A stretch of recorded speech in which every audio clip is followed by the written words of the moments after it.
दोस्तों, कल अरविंद केजरीवाल के जमानत की याचिका पे कल सुनवाई हो रही थी।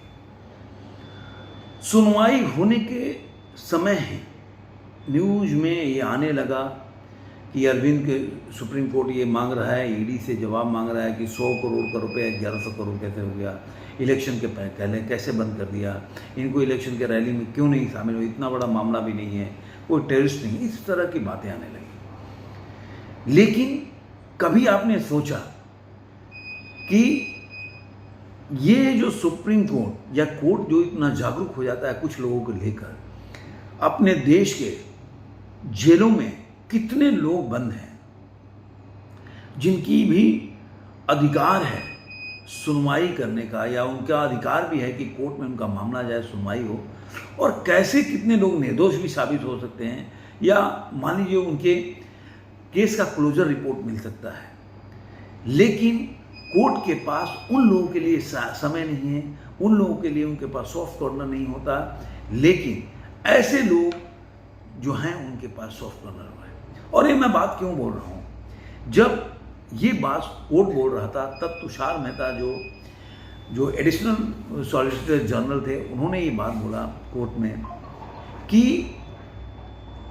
अगर ये हम इनको जमानत दे देते हैं और इलेक्शन अंतरिम जमानत दे देते हैं इलेक्शन में पार्टिसिपेट करने के लिए, रैली करने के लिए, तो ये नई परिपाटी शुरू करेंगे। कल को कोई भी व्यक्ति, पहला चीज उन्होंने बोला, कोई भी व्यक्ति उठकर और इस कोर्ट का हवाला देकर, संज्ञान देकर और इस तरह का रियायत ले सकता है। दूसरा, उन्होंने बहुत बड़ी दूसरा चौंकाने वाली बात बोली, उन्होंने कोर्ट में बोला कि ऐसे कितने लोग हैं जिसमें कोर्ट को सुनवाई करना चाहिए, कोर्ट में केस पेंडिंग है, लेकिन ऐसे लोगों की सुनवाई नहीं हो रही है।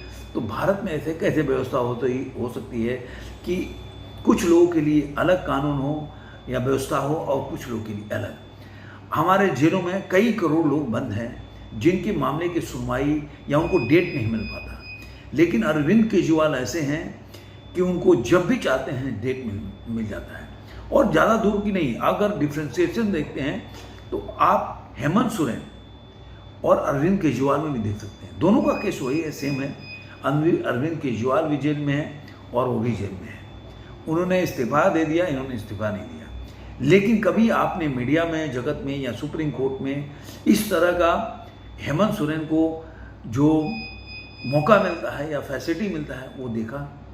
केवल अरविंद केजरीवाल को ही क्यों मौका मिल रहा है?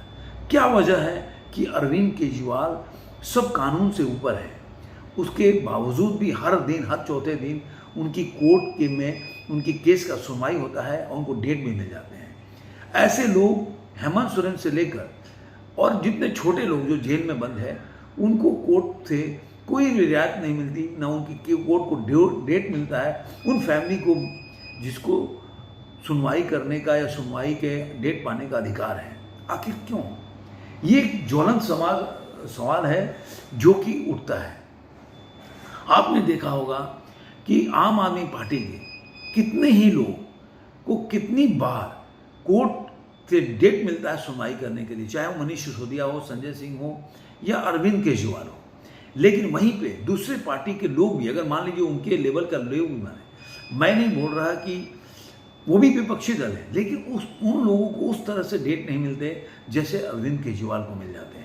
आखिर इसके पीछे की वजह क्या है? दोस्तों, कोर्ट ने जितना से संज्ञान से लेकर सवाल पूछा, देखिए आम जनता को कोर्ट के ऊपर भी सवाल उठाने का अधिकार है। अगर आप फ्रीडम ऑफ स्पीच का दुहाई दोगे तो ये भी एक फ्रीडम ऑफ स्पीच है हम लोगों का, क्योंकि आप अगर इतने केस पेंडिंग है, अगर आपके पास इतना वक्त नहीं है कि सारे कोर्ट को, जज भी नहीं है कि सारे केस का सुनवाई कर सको, तो ऐसे लोगों के क्यों बार बार आप डेट दे देते हो? आप ऐसे लोगों के लिए क्यों उपलब्ध हो जाते हो? ये देखने वाली बात है। कल के कोर्ट में ऐसा लग रहा था कि जमानत मिल गया, वहाँ पे लड्डू वड्डू भी मंगाया गया आम आदमी पार्टी के, जिस तरह से कोर्ट के अंदर की कार्रवाई की खबरें बाहर आ रही थी। लेकिन अंत में जो तुषार मेहता ने जो बात बोली, वो शायद कोर्ट को उस पर दोबारा सोचना पड़ा, इसलिए उन्होंने 2 दिन के आगे टाल दी। अब ये जो मैटर है वो 9 तारीख को सुनवाई के बाद पता चलेगा। लेकिन कल के जो बाहर खबरें आ रही थी उससे यही लग रहा था कि कोर्ट जो है आज जमानत दे देगी, जो कि अंतरिम जमानत होगी। कोर्ट ने ये कभी नहीं सोचा कि अपने देश में इतने लोग हैं और उनके कोर्ट केस को सुनवाई करने के लिए कौन जिम्मेदार है। अगर इतने केस पेंडिंग हैं तो उसके लिए कौन जिम्मेदार है। क्या आपका ड्वेल, जैसे कि आपने देखा होगा कि मणिपुर में कोर्ट ने अलग अपना बयान दिया, लेकिन संदेह खाली में उसने अलग बयान दिया। क्या कोर्ट के फैसले के खिलाफ अगर कोई बोलता है तो क्या ये उसको बोल सकते हैं कि कोर्ट की अवमानना होती है उससे? मैं नहीं मानता। उसका वजह है कि कोर्ट को भी, अगर कोर्ट को लोग, कोई भी आदमी विश्वास से देखता है, देश की जनता देखती है कि हमें कहीं नहीं अगर कोर्ट में न्याय मिलेगा, तो कोर्ट को भी उस कसौटी पे अपने को खरा उतरना होगा और दिखना भी पड़ेगा कि मैं खरा उतर रहा हूँ। क्योंकि लोगों के दिमाग में ये बैठता जा रहा है कि कोर्ट कहीं ना कहीं पार्शलिटी कर रही है, जो कि अपने समाज के लिए और इस देश के लिए ठीक नहीं है। मेरा मानना है कि कोर्ट को हर केस को एक नज़र से देखना चाहिए, चाहे वो छोटा हो बड़ा हो, और सबसे पहले उन लोगों को देना चाहिए जो कि सालों साल कोर्ट के डेट का इंतज़ार करते करते अपने जीवन को इसी जेल की चार दीवारियों में समाप्त कर लेते हैं। मैं उम्मीद करता हूँ कोर्ट को शायद आंखें खुलेगी और अरविंद केजरीवाल से बाहर निकलकर कुछ और के बारे में सोचेगी। धन्यवाद दोस्तों।